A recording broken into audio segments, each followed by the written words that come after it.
Auzubillahi minash shaitanir rajeem. Bismillahir Rahmanir Rahim. Here is your host Arif Jahangiri with the new episode of Community Talk.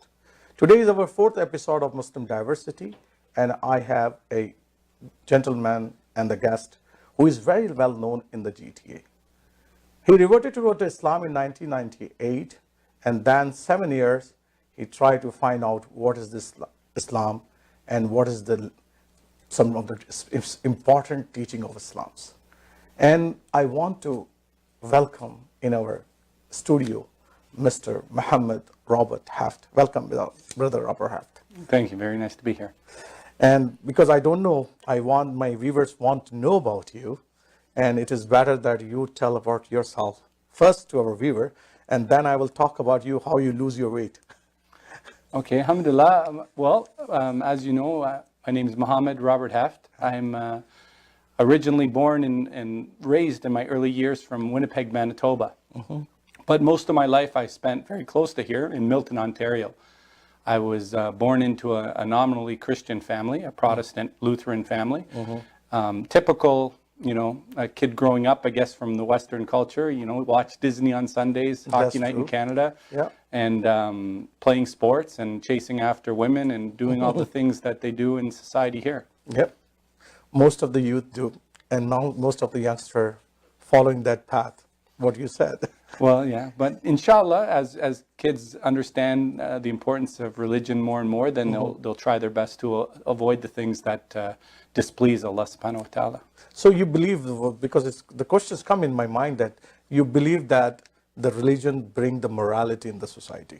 Oh, absolutely. I think that one of the biggest things I found peace in is the fact that the Quran is an owner's manual for us. Mm-hmm. It's a way for us to live our life daily, spiritually, every aspect of our life. I mean, it's good for this life and for the hereafter. Hereafter, yeah. So that's an amazing thing. And most of the religion actually believe that there is a life after this life. If you go Judaism, if you go Christianity, if you even go to Hinduism, they all believe that there is a life after that, right? Well, it seems common sense would dictate it. I mean, there has to be a purpose in life. I think not only it's something in our nature, but it's something that common sense, I think, dictates. Yes, and I think so. But sometimes, but you know that today is what's happening. That if you have 4 people surrounding you, and one of them is the atheist, right? Mm-hmm. And that's going on, and this is one of the challenge of the North America. I feel myself. What do you think? Yeah, I would say probably atheism is the biggest threat right now, and it's only a threat because our community lacks the tools to educate our children properly so they can decipher why exactly they are a Muslim. Yeah. And once they're able to decipher that for themselves, they'll be able to articulate it in a way that keeps the devil from whispering to them any sort of doubt or shak in their hearts. That's very true, because what I feel that because the science is their God, science is their religion, right? And they come by that direction. And it's very easy for any person from any background or from any religion to take them away from their religion. It's very easy. I find it that, and slowly and gradually, our youngster and youth, they don't want to follow because nobody want to pray 5 times. It's not easy for them, right? Mm-hmm. So that's one of the challenges. How you feel that way, because you're working with the youth as well? Well, I think it's just for me, when I'm talking to young people or new Muslims or newly practicing Muslims, it's making sure that they understand why they're a Muslim. I mean, it's incredibly important for people to step outside of themselves and realize that we're not Muslim because we're born into the religion. We're Muslim because at an age of maturity, we made a conscious decision to believe that there is only one God, and Muhammad sallallahu alaihi wasallam is the final messenger of God. So I try to emphasize to everybody that's their personal connection to God. But first of all, they have to be able to tell themselves why they're a Muslim in the first place. You can't go through the exercise of praying 5 times a day if you don't actually believe in its benefits. So that's the part of the heart, right? That your heart is attached with Allah subhanahu wa ta'ala. And then when you pray to Allah subhanahu wa ta'ala, you will connect it with that, right? Because only praying but you're not connected to Allah subhanahu wa ta'ala is just like an exercise. I agree with you. And tell me that one of the I read many scholars actually write it this one, Western scholar. One of the Western scholar actually write that Western civilization is emptied with the spirituality. And this is one of the biggest crises. How you see that? Well, I think capitalism or materialism it's dangerous. I Yes. mean, we all have to acquire things in order to survive, but there's a difference between want and need. And we have to find that balance. We're all going to cheat a little bit and in this dunya because that's the human factor, but we have to make sure that we don't do it in excess, as it says in the Quran. We don't want to become a spendthrift, but we don't want to become miserly either.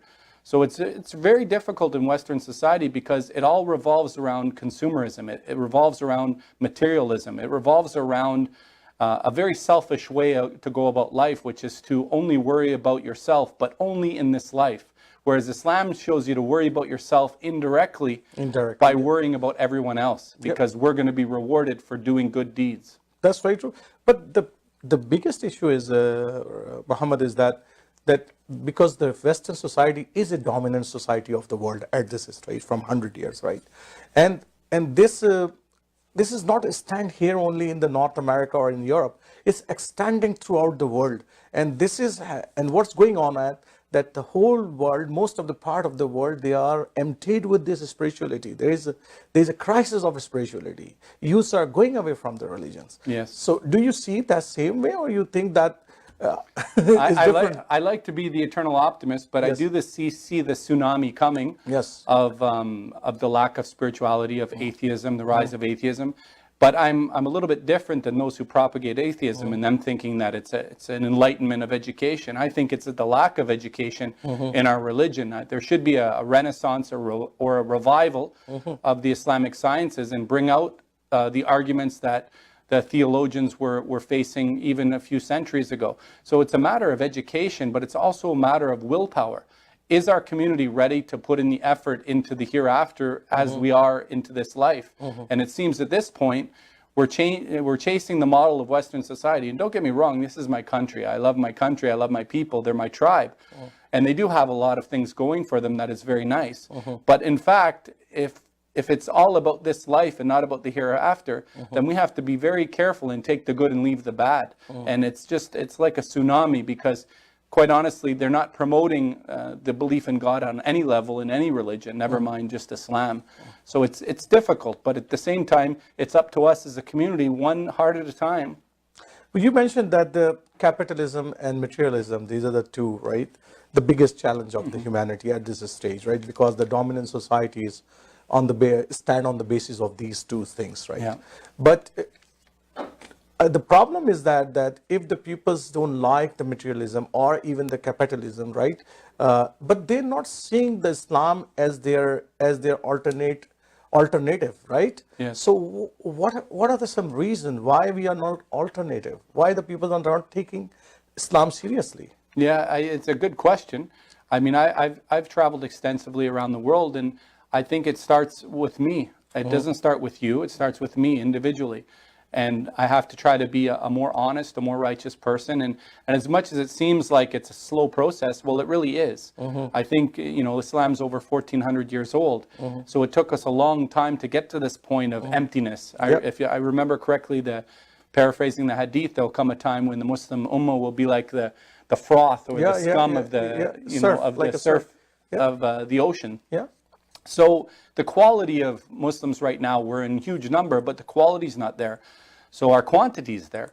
We have a quantity. What is missing, in my opinion, is not us going and beating up women who don't wear hijab or chasing after men who are not growing the beard. I think it's really emphasizing why we're a Muslim and getting people to connect with Allah subhanahu wa ta'ala. Now, it's not going to be easy because there's a lot of people who are not not willing to open their heart or to assume, I'll put it this way, there's a lot of people that are hanging on to their Islam just in case it's right. Yeah. Just in case there's a hereafter. No, this is not Islam.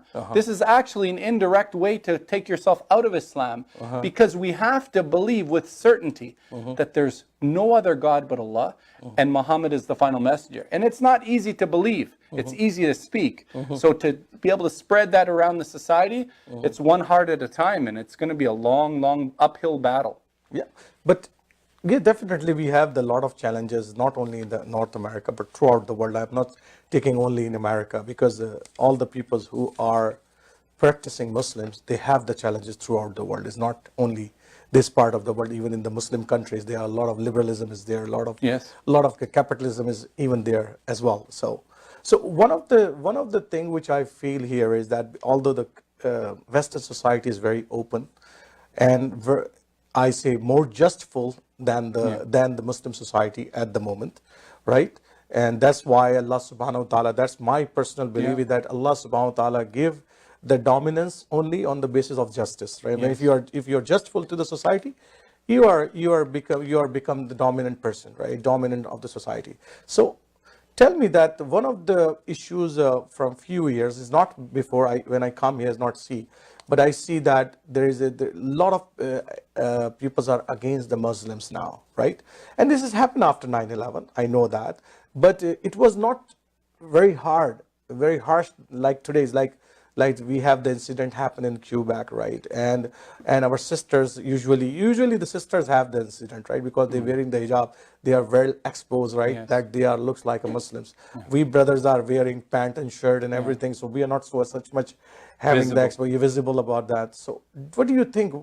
That's how we can work it out on this one and communicate to the society that Muslims are not so really dangerous for the society. Yeah, I mean, invite your friends to a barbecue, your neighbors, have them over. It's such a difficult thing when you're fighting media. Media has such an extent exposure that it's like a tsunami. Like I said, you're fighting uphill, and so it's very difficult to fight that, except for trying to show by our behavior. And at the end of the day, I think the more and more Muslims are involved in building hospitals and benefiting the community at large, not just looking within ourselves, but looking outside of it and reaching out and letting people know that we're friendly. We might have a different set of beliefs, but it doesn't mean that we don't want to be part of the greater society. It just means there's certain things we don't participate in. And one of the points that I've noticed the community is sometimes we are a little bit, imposing our values on the people. Yes. And in school, for example, if we don't agree with a particular thing that's going on, then we can rally people behind us. But ultimately, we have the choice of putting our kids into private school. Exactly. To enforce, for example, that they have to provide for us segregated swimming for boys and girls. Yeah, yeah. I just don't think that's the right way to go about it. I think that if that's your belief and you want to segregate, then you should go to a private school. And those kind of things might win people over more often than not, because they'll see that we're not trying to impose our beliefs on the majority of people. And it seems to them that we come to the country, we benefit from society at large, but we're takers, we're not givers. Yeah, one of the issue is very common, which a common society don't like it. Friday when we park the car in front of Yeah. their homes, and this is one of the challenge every mosque and everybody. And I know that several times the imams also say, please don't do this, but the people do that, and people are getting angry. I know, especially there is one of the mosque in Mississauga, which is inside the community, very much on the residential area, and people park there. And what happened that when they park there, the neighbors get angry, right? And they actually go to the city, and the city is now put no parking signs there, and the mosque is in trouble. Actually, they don't have as much space for the parking. So these are the thing. I think you're absolutely right that we don't have to threat the society. We have to love the society. We have to do the things which is common to the society. And before going to the break, my last question to you is that there's a organization you are heading, right? It's called New Muslim Support Group, right? Tell something about that to our viewers, please. Well, when I first accepted Islam, my parents were very supportive. But I noticed after I got married in 1999 that people were accepting Islam, but their families weren't taking to it too well. So I used to bring people into my home and let them stay with me and my wife. And over time, I realized there was more and more people becoming Muslim. So in 2003, we decided to take it to the next level. And we ended up in 2004 becoming an organization that basically supports new Muslims or newly practicing Muslims to Islam. So since then, I mean, it's been about 14 years that I've been working to try to help people become productive members of society. So after somebody becomes Muslim, if they come to me, we don't only teach them how to pray, but we help them get married, find a job, and reintegrate into the greater Muslim community. Rather than being a segregated part of the community, we would rather help people understand the diversity of the community so they can navigate it much easier and feel a part of the greater fabric of society. So what are some challenges when somebody reverted towards the Islam side? What do you find it out, some of the challenges? I think from a community standpoint, I think that the idea that their life is finished and everything's good and Allahu Akbar, like it's congratulations, you became Muslim. We're forgetting that, yes, it's great that these people became Muslim, but that's only the beginning of their journey.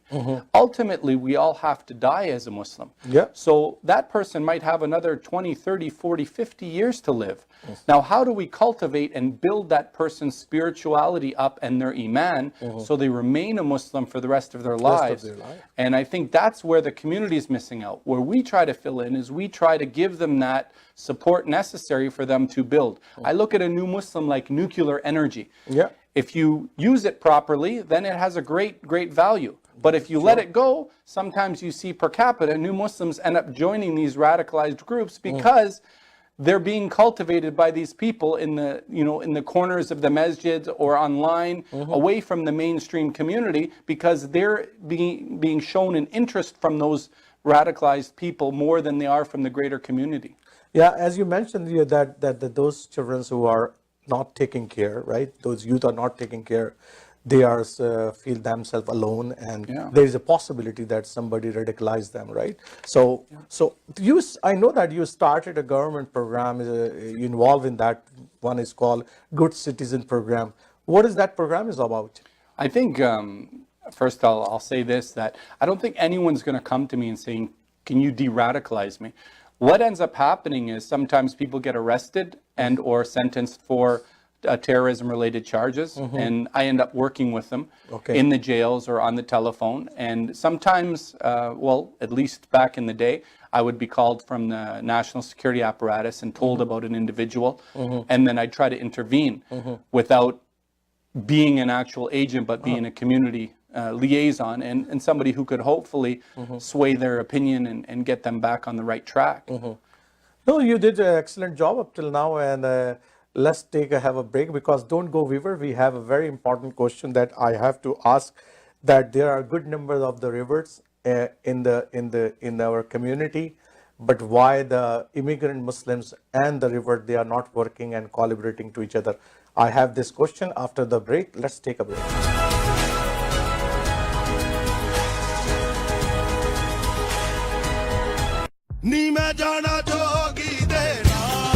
G20 Canada, Universal Promotions, Eglinton Carpet, Nanda Lawyers in association with Watan Kebab and Taza Chaiwala presents Nephews of Nusrat Fateh Ali Khan, Rizwan and Muazzam Ali Khan. तशरीफ लाइए 16 नवंबर Friday के दिन 7:30 PM at Meeting House Oakville. Call Amir Shamsi 416-662-7861 or 416-783-1141.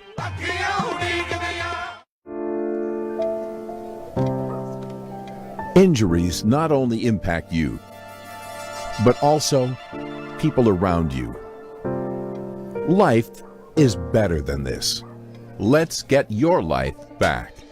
The injury lawyers at Alam Law will use their years of experience to handle your claim so that you can focus on your recovery. And remember, you don't pay until we win. Alam Law. Thinking of buying, selling, or investing in real estate, whether it be residential, commercial, or pre-construction, Arshad Bhatti and his team of professionals can help. We have guaranteed allocations in high-rise and low-rise pre-construction projects in and around the GTA. Want to be updated when a new project launches? Then join our database today and never miss out on the latest projects. Call Arshad Bhatti at 416-300-5600. That's 416-300-5600 or register at arshadbhatti.com. Life is precious, and health is the greatest gift. The best investment you can ever make is in your own health and life. Take steps now for your health and life concerns, which includes drug and dental insurance, travel insurance, critical illness, disability income insurance, and super visa insurance. We also provide life insurance, RESP, RRSP, and segregated funds. To make the informed decision, contact Babar Chughtai, your health benefit advisor at 416-816-9210. It's 416-816-9210. Years ago, an elderly immigrant couple dreamed of serving the poor, a halal food bank serving needy families, delivering food to the homeless, a free clinic for those without health coverage, a shelter for abused women and children. Since 1993, we've been serving people in need. Muslim Welfare Center. Service to humanity is service to Allah.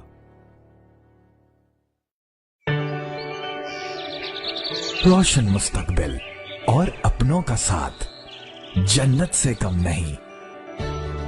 आप भी Canada को अपना घर बना सकते हैं। Green Star immigration solutions के regulated Canadian immigration consultant Shahbaz Akbar के साथ master of business class immigration, express entry, skill class immigration, refugee claims and family sponsorships.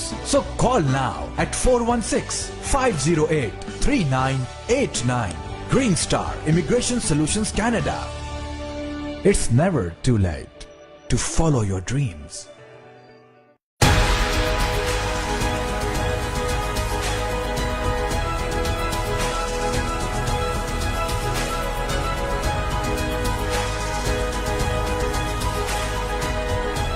So viewers, we are back after the break, and I told you that I have to ask a very important question to Brother Muhammad Robert. So Brother Robert, this is a question that number of community people asking me, and they're trying to find out the answer of this one.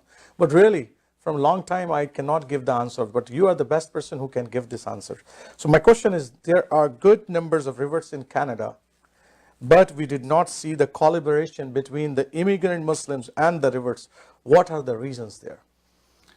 I think, I mean, from my experience, this is a very complicated question that needs to be unpacked. But I mean, to summarize it, I think that there's a lot of... You have to unpack. Well, there's a lot of distrust between converts and the greater community, I think. Mm-hmm. I think sometimes we feel a little bit outsiders. Mm-hmm. And, you know, one thing I will say that, and it really bothered me, is that when you walk into a place and you see culture of Muslims and they ignore you or don't return your salam when you visit the mosque, it's very discouraging and disheartening, and it happens more often than not. When a new Muslim is in any kind of financial trouble and they go to the mosque, it's very rare they get the kind of support they need, whether it's help finding a job or immediate help financially. And I think from working myself with the Islamic Foundation of Toronto, which is one of the better organizations in Toronto, I've seen firsthand that there's a real bias, and I guess there's a bias to all communities. I mean, but I just feel that we've never really felt welcome. And I know from my own experience, a lot of people are under the impression that white people who embrace Islam and start coming to the mosque, maybe perhaps they're a CSIS agent or they're working for the RCMP. And I find it ironic because really when the RCMP and CSIS recruits, they actually hire people from within your own community. That's right. So that's right. Quite honestly, we have the example. Yes, of that and so they're going to hire them. So we're the kind of the last people they do hire because we stand out and we don't really understand deeply the cultural nuances. Yeah. So there's a lot of factors. I think they see us as competition, thinking perhaps we speak better and we understand the people better, and perhaps they're going to go after their chair. And I'm not even a member, for example, personally of any of these mosques, but perhaps in the back of their mind. So there are many reasons.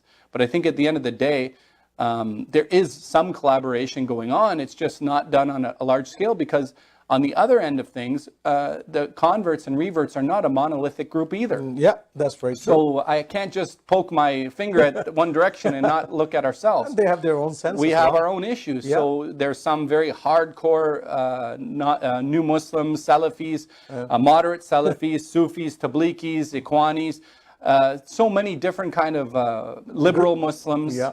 So however you want to look at it, it's very difficult for even us as a small segmented group to work together ourselves, never mind us with the other communities. So I think in fairness to the other community, I think we also have to look inwardly and see ourselves as a developing community, and we should look for more reasons to collaborate as converts and reverts. By the way, convert I prefer because revert suggested that I came back to something that I was aware of. Oh, okay. I think from the English Convert is standpoint, good. convert is I made a conscious decision to come into something, but I understand why people say revert as we were born on the fitra. Okay, yeah. So I don't take it personal, but it would seem that it's more logical for a mainstream society to use the word convert. But I absolutely accept both terms. That's okay. It makes me feel better because otherwise I'm thinking that I was Muslim and I left and I came back. And alhamdulillah. So one of the things that, because that's our history as well, right? That when Prophet ﷺ with his Sahaba migrated to the Medina, and Ansars are there, right? So I don't know where we fit in the Islam, these converts. Are they Ansar? We treat them as an Ansar, or we treat them something different group? Because I feel that that's why I asked this question to you, because without that collaboration, because Prophet ﷺ set up an example of the society, right? That how the outsider come and how the insider have to work together, right? So how we can do that? Where is the lacking there? How you see that? Well, I think organizations like ours can be bridge builders. Yeah. I think it's really important that people understand that our new Muslim support group is only to try to help people integrate into the greater community. And I say that because instead of us being segregated by Indian, Pakistani, Bosnian, Arab, Somalian, we don't want to follow down that road. We want to be able to help people understand, and depending on where they're living in society and what community they're in, to be able to navigate and work with everyone. It's not easy because new Muslims, we have, depending on even new Muslims where they come from, because we could be born and raised in the ghetto, we can be born and raised in an upper middle class family. Yeah. And another thing I have to point out is new Muslims need different things according to their conversion and where they converted and how they converted. Some people have drug and alcohol issues. Some people come from university backgrounds and maybe they just have a boyfriend or girlfriend, but they have no problem with drugs or alcohol. Yeah. So every new Muslim has to be individually assessed in order to know their needs. There's no magic sort of magic solution for every single new Muslim that comes in. I think the individual assessment, once done, people will realize that everybody is completely different and their needs are completely different. So I know that your organization, I heard only about your organization, really. I don't know about the other organization who have something like that, new supports group. And this is we have now, alhamdulillah, in last 18, 19 years, we have a lot of mosques and a lot of.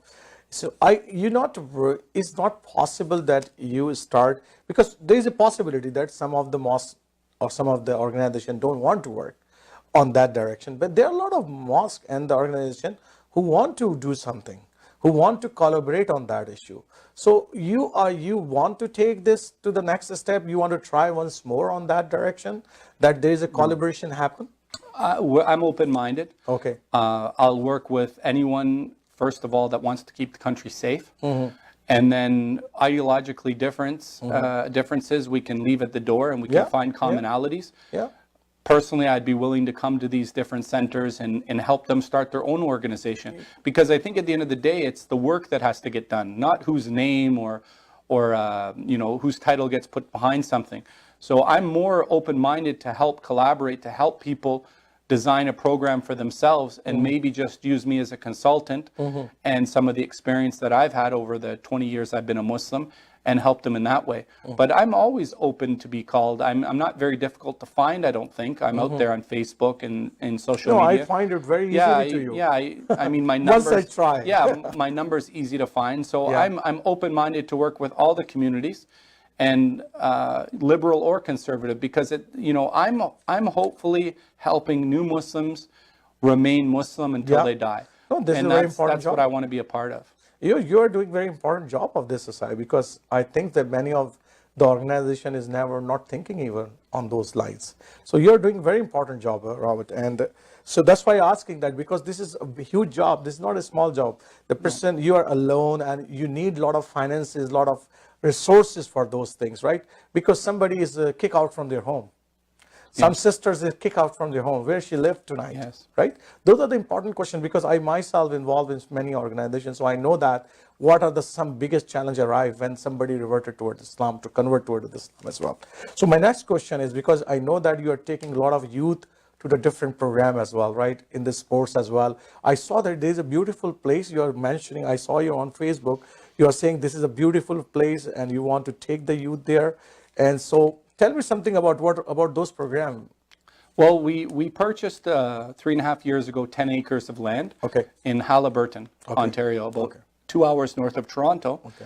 And it's a camping and fishing retreat. Okay. And the idea behind it is we're eventually going to build a group home, and it's going to be used temporarily to take youth up there on a weekly or monthly basis in order to get them away from what we call the rat race. Okay. And when they're in trouble, maybe not criminally, but they're starting to go down that path, give them a chance to take a time out from this fast-paced life to learn a little bit about their religion. And if their views are getting to be a little bit rigid, I find sometimes newly practicing Muslims all of a sudden feel they have all the answers to life within the first 6 months of their practice. And so going through what I call the Khalifa complex, it might be good for them to go up north, get away, and be able to reassess their iman, reassess their understanding of Islam, and hopefully give them balance. Okay. So you want to just take out from the rush of the society and go to a place where you can sleep nicely, think about yourself, and your soul get emptied from all the worries of the world. Well, it's interesting, when I was going down the self-righteous path, I ended up going to Taiwan alone, and I was teaching English. And it was almost like going on a camping and fishing retreat, because I had nobody around me. There was no Muslims. I had a lot of time to reflect. Okay. And that was probably when I really deconstructed my own understanding of Islam and started questioning what I really understood and what I knew. So I know getting away from the computer and the internet and allowing somebody to reconnect with Allah subhanahu wa ta'ala. It's interesting, we ask Allah for what we need, but not necessarily for what we want, but not necessarily for what we need. And really that's what we should be asking Allah for. So by bringing these pointers to light to these individuals, they can feel as if Allah is guiding them through each step of their iman, each step of their growth. And instead of them feeling that they have to join a club and join a certain group in order to be justified or qualified to be a Muslim.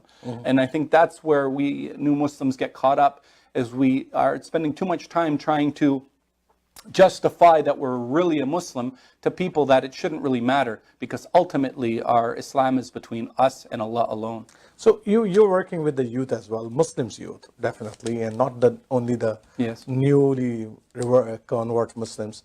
So I know that there are a lot of issues, a lot of challenges Muslim youth themselves have. And a lot of parents in my community also complain about that, the youth are wasting their time on the cell phones and Yes. this and that. So how you see that? What are some of the big challenges which is Muslim youth are facing in North America? Yeah, I can feel for the people myself. I have an 18-year-old, and we sent him to Egypt. My mother-in-law is studying in Al-Azhar. She's the oldest female student in Al-Azhar in the world. And my son is there now learning Quran. And we had to also get him away, because sometimes you have to give the child or the teenager a chance to really reflect and see another part of society. In my case, I was fortunate having people, my family, to send my son to in Egypt. For the people here, this is something we're all fighting, and it's a challenge for all of us. And there's no way around it except for spending more time and taking more concern into our children's lives. And we can't let the television or the telephone to raise our kids, and involving them in sports and activities and getting them more exercise and trying to get them more involved in the greater community is a challenge for all of us. And so I feel for them because we're all struggling with this. And the only answer I can give is that they have to lead by example. If they're not praying or fasting, and they're expecting their child to be perfect in university just because they're getting an A or A plus average in university, but now they have a boyfriend or girlfriend, and now they're doing something that's culturally insulting. They should ask themselves, why isn't it culturally insulting for you not praying 5 times a day? Yeah. I mean, the priorities are that a beard and the hijab is a manifestation of our love for Allah, not the other way around. Exactly. So until we really prioritize our Islam correctly, then our kids are not going to have the example necessary for them to empower themselves to repel the negativities in college, university, and everyday life. So what, I know that you're doing a lot of good work, but there's something in your heart that you want to do and you're still not there. Some of the project that you think that if I get the chance, I should do one of this project, which is missing, is still there. Yeah, I'm pretty content. I mean, for me, if we can finish the camping and fishing retreat, which I'm working on overseas through His Highness Sheikh Mohammed bin Rashid Al Maktoum's charity and Zayed Foundation in the UAE, if we can build that and have a place where we can also allow families to go up and learn good Canadian culture and not only help youth at risk, but being able to have a place where Muslims can come and feel a greater part of society. I would love more and more people becoming Muslim. Perhaps if I had the ability to go across the country and help empower organizations to run programs that can help Muslims remain Muslim. I think this is our biggest challenge, and I would love to be a part of it in any way possible. Other than that, I'm not really interested in being that mainstream anymore. I don't see the benefits. I see it's much more harmful to be out there in front of the camera. Yeah. You're always one sentence away from being marginalized, or they're going to go through a YouTube video of you said something 15 years ago, and Yeah. so I like to, keep a lower profile. But ultimately, I hope for guidance for all of mankind. If I can be a part of that and be a part of those who have accepted Islam on a greater scale, or whatever Allah subhanahu wa ta'ala wants me to use me in a way that keeps people Muslim, that's it. No, this is one of the biggest challenges at the moment. Is not only in North America. Europe is also one of the biggest challenges going on there, and not only the Europe, but if you go to the Asia, everywhere, those are the biggest challenge because the peoples are going away from the religion. That's one of the challenges as we started our discussion from that point. So tell me, one of my last questions for today's is that, what would you want to say to someone who believes in Islam but is yet to embrace it? Because there are a lot of people who believe that Islam is one of the wonderful religion. They study the Quran as well, but they are afraid to embrace it because they think that they are cut off from their families, they are cut off from many things, from their cultures in the society. Because you come out from that part. Yeah. So what's your message to them? Well, at the point that you're very interested in Islam, but you're afraid to take the next step, what I can tell you is that already you must be connecting yourself to Allah subhanahu wa ta'ala on some level. So I would ask you to pray to God and to ask Allah to give you the strength necessary to take the next step, which is to embrace Islam. After you embrace Islam, you'd be pleasantly surprised that because your faith is totally and trust is totally in Allah, that whatever happens is going to be good for you. So it's not easy until you connect yourself to Allah in a way that you develop the confidence that Allah subhanahu wa ta'ala is going to take care of you in every step of the way. It doesn't mean accepting Islam, your life's going to become perfect. In fact, we are known the prophets, peace be upon them, faced severe hardship. But that hardship is going to make you a better person. So don't think that just because you become a Muslim, you're going to have hardship. But be prepared and know that Allah subhanahu wa ta'ala loves those He tested. So if you have a boyfriend or girlfriend and you're worried about that, become Muslim. Continue your life. But understand that if you pray to God, perhaps He'll bring someone better, or perhaps He'll make that person Muslim themselves. And you're never going to come into Islam perfect. So if you're sitting out there thinking that you have to stop drinking or doing drugs before you become Muslim, you're sorely mistaken. All of us come in with our baggage, And ultimately, Islam will help us step by step get rid of the baggage. But we want to get rid of that baggage without being prideful. We want to get rid of that baggage with knowing that it's only by the mercy of Allah in the first place that we can change ourselves. But the best way is to get plugged in. And the best way to plug in correctly is to become a Muslim. And then from there, ask Allah to give you the strength to manifest your Islam publicly. Because you can accept Islam and not tell anybody. But as you'll see, when I accepted Islam, for example, the moment they told me Fajr was in, I've been Muslim for 20 years. And alhamdulillah, by the grace of Allah, I've never had a day where I didn't pray my 5 prayers. Because I knew if I don't go to work, why would I hope for a paycheck? So like me, you can come in and you can accept Islam and be proud that Allah subhanahu wa ta'ala chose you. But also understanding that everybody's special. So just like you're special, I'm special, and everybody in the world has the same opportunity to be special. So it's very important that you stay humble, but you come into the religion, whether it's with your baggage or your misconceptions, but have yourself connect to Allah. Because that prayer, you're only one prayer away from becoming a Muslim. So in the last, you know that a very sad incident happened in the Pittsburgh, right? And from yeah, I reached out. I mean, I know Bernie Farber, and from the Jewish community here in Toronto, and he's been outspoken support to the Muslim community. And not that that means anything, because when we see these incidents take place anywhere in Canada, North America, the world at large, we realize these are a place of worship. Exactly. Whether we agree or disagree with particulars, it doesn't matter. These places are absolutely off limits. Yeah. So when we see somebody in their 50s, 60s, 70s, and children's getting shot, I mean, I don't like guns to begin with, but the reality is, in America, it's a whole different ballgame. Yeah, exactly. And we just pray that Allah subhanahu wa ta'ala protects society, and we should reach out as much as we can, because I think one of the key aspects of the Muslim society in the Western world is us showing that we cooperate for safety. We might not agree on every ideological It's tenet. not necessary. It's not necessary, but safety has to be, as we say, lazim in Arabic. lazim. It's a must. A must. So when something like this happens, even the incident, the unfortunate incident in the LGBT community in Florida, when that happened, as much as I disagree with the lifestyle, it doesn't justify, it does not justify somebody spraying bullets and killing all these individuals. Exactly. We can have a dialogue and talk to people and agree to disagree. Yep. That's what tolerance is all about. Thank you, Brother Muhammad Robert Haft, coming here and giving us the time, and is a wonderful question answer session. Thank you very much.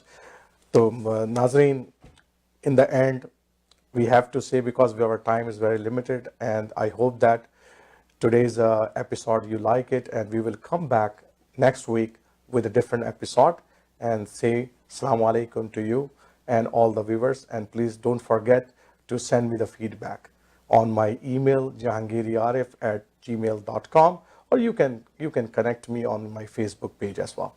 Thank you. Assalamu alaikum wa rahmatullahi wa barakatuh.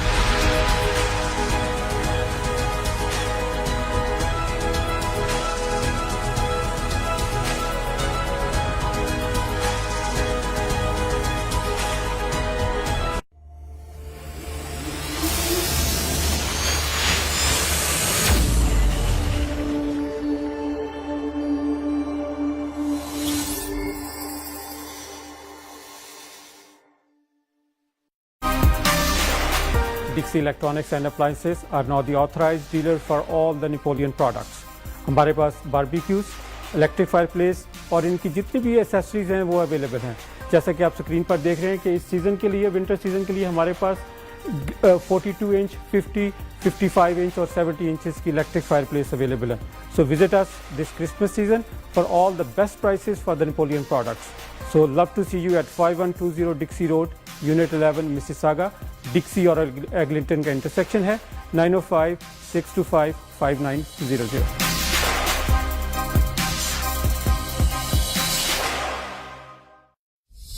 Canada में मौसम और mortgage rules change होते पता नहीं चलता, and for that very reason consult someone who knows what's going on, ताकि आप हासिल कर सकें tension free mortgage solutions easily. with Musaddiq Ikram, one of the most successful mortgage agents in Ontario. तो हो institutional या private mortgage, equity line of credit, refinancing, first या second mortgage, debt consolidation, या है self-employed या new immigrant. Musaddiq Ikram has perfect solution and best possible rates for all your mortgage needs. तो आज ही call करें Musaddiq Ikram at 647-969-3887. If you are looking for a reliable, professional, and affordable travel agency in your town, then your search is over. Global Travel and Tours is your personal travel partner. Our dedicated staff always ready to make your trip hassle-free, memorable, and cost-effective. We will assist you with hotel reservations, the transportation, visa assistance, and travel insurance. Please give us a call right now at 1-877-275-3555. Urooj financial के जाहिद सैयद लाए आपके family और friends के लिए travel and visitors insurance जो दे आपको best plan at best price, महाना payments plan for super visa insurance और क्लेम में मदद, आपके बेहतर मुस्तकबिल की जमानत। उरूज फाइनेंशियल के जाहिद सैयद लाए आपके मॉर्गेज डेट के लिए life insurance and in case of disability monthly payment plan जो आपकी फैमिली को दे बेनिफिट, ना कि आपके बैंक को, आपके बेहतर मुस्तकबिल की जमानत। उरूज financial. So fresh, Galitos, flame grilled chicken. It's simply irresistible. Peri peri tang in lemon, mild, hot, or extra hot. Oh, dripping with so much flavor. Galitos, flame grilled chicken. It's simply irresistible. Oh, so natural and nutritional. Try our peri munchies, chicken kebabs, and pitas. It's simply irresistible. Flame grilled chicken, grilled to perfection. Galitos, it's simply irresistible.